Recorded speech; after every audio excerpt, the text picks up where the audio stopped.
दोस्तों, आपने पिछले भाग में सुना कि होशियार लड़के ने शिकली करनी और उसकी बिल्ली की हालत खराब कर दी थी। अब उससे आगे फिर कुछ दिन बाद शिकली करनी बिल्ली को बोलती है, चल बिल्ली, उस लड़के को फिर से पकड़ कर लाएंगे। बिल्ली बोलती है, नहीं, मैं नहीं जाऊंगी। मेरी तो हालत खराब हो गई थी। मैं नहीं जाऊंगी। वह बड़ा खतरनाक कुत्ता है जो मेरे पीछे भागा था। वह तो मुझे खा जाता। मैं बड़ी मुश्किल से बची। शिकली करनी बोलती है, तू नहीं जाएगी तो मैं तो जाऊंगी। जब तक मैं उस लड़के को पकड़कर यहाँ नहीं लाऊंगी और उसकी सब्जी नहीं बनाऊंगी, तब तक मुझे चैन नहीं मिलेगा। मैं चलती हूँ। फिर शिकली करनी अपना झोला उठाकर चल देती है और उसी पेड़ के नीचे आ जाती है।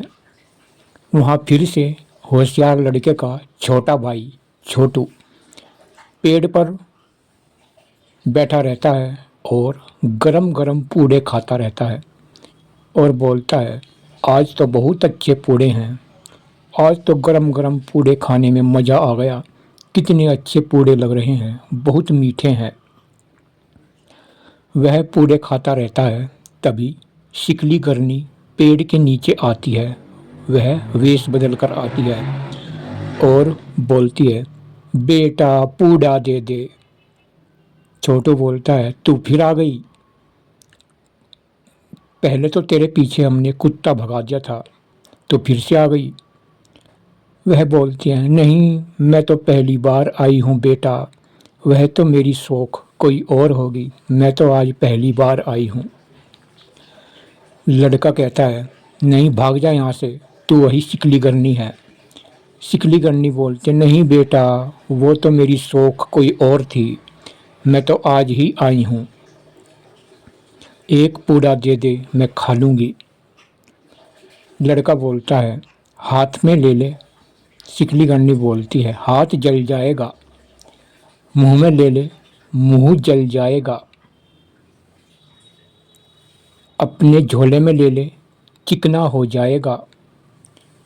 धरती पर डाल दूं, किरकिरा हो जाएगा। लड़का बोलता है, और किस तरह दूं तुझे? शिकली करनी बोलती है, दो चार पूड़े अपनी चद्दर के पल्ले में दे दे, मैं खोल कर खा लूंगी। लड़का शिकली करनी की बातों में आ जाता है और फिर से कुछ पूड़े बांधकर नीचे लटका देता है। तभी शिकली करनी बहुत तेज झटका मारती है और लड़का सीधा आकर जमीन पर गिर पड़ता है। शिकली करनी तुरंत उसे उठाकर अपने झोले में डाल लेती है और बोलती है, आज नहीं बचेगा तू। उस दिन तो तू कुत्ता ले आया था, लेकिन आज मैं बहुत तेज भागूंगी। तेरे कुत्ते के आने से पहले ही मैं यहाँ से भाग जाऊंगी और आज तो तेरी सब्जी बनाऊंगी। तुझे कोई नहीं बचा सकता। और शिकली करनी झोले को कंधे पर लेकर कुत्ते के डर से बहुत तेज भाग लेती है। सोचती है कहीं कुत्ता पीछे ना आ रहा हो, मगर कुत्ता पीछे नहीं था।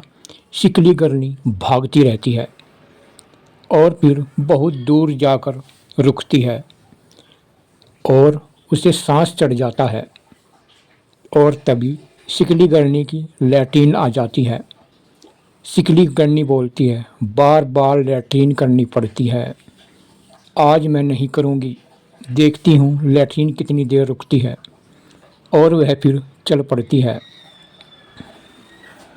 और जो छोटू होता है, उसका बड़ा भाई पूड़े के पेड़ पर आता है तो देखता है वहाँ नहीं है। तो वह समझ जाता है आज फिर शिकली करनी उसे ले गई है। वह फिर उसके पैरों के निशान देखता हुआ भागने लगता है। उधर शिकली करनी के पेट में बहुत तेज दर्द होने लगता है।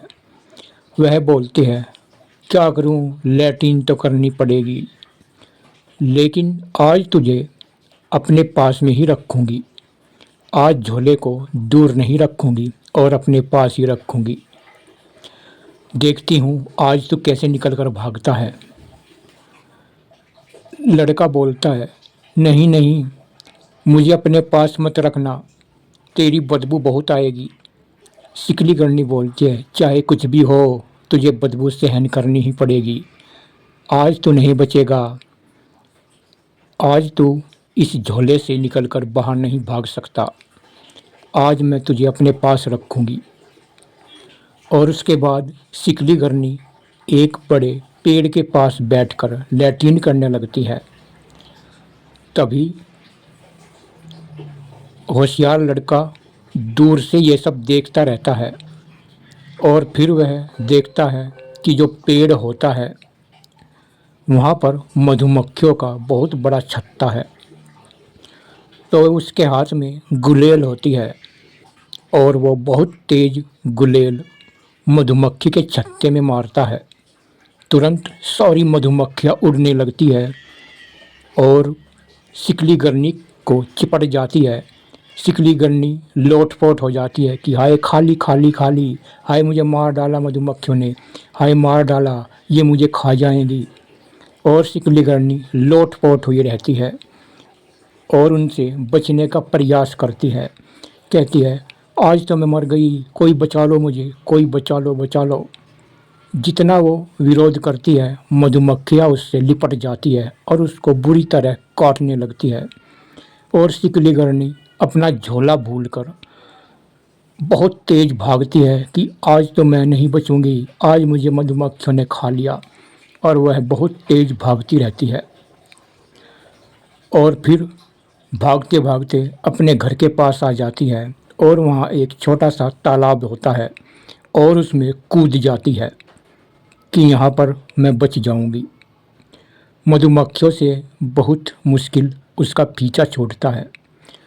उधर कुछ देर बाद सारी मधुमक्खियाँ झोले के पास नहीं होती तो होशियार लड़का झोले से अपने भाई को खोलकर अपने साथ लेकर चल पड़ता है और इस तरह एक बार फिर से शिकली गरनी से बच जाता है। और उधर शिकली गरनी तालाब से निकलकर बाहर आती है और बेहोश होकर गिरने लगती है। बिल्ली कहती है, मैंने पहले ही कहा था वहाँ मत जा, मगर तू भी बार बार उस लड़के को लेने जाती है। शिकली गरनी बोलती है, क्या करूँ, मुझे बार बार उस लड़के की याद आती है उसकी सब्जी बनाने के लिए, लेकिन अब मुझ पे नहीं चला जाएगा और मधुमक्खियों ने मेरे शरीर में घाव बना दिए हैं, हाय मर गई मर गई। ये बोलते बोलते शिकली गरनी बेहोश होकर गिर पड़ती है। दोस्तों, इस कहानी में आपको सबसे अच्छा सीन कौन सा लगा कमेंट बॉक्स में ज़रूर बताना।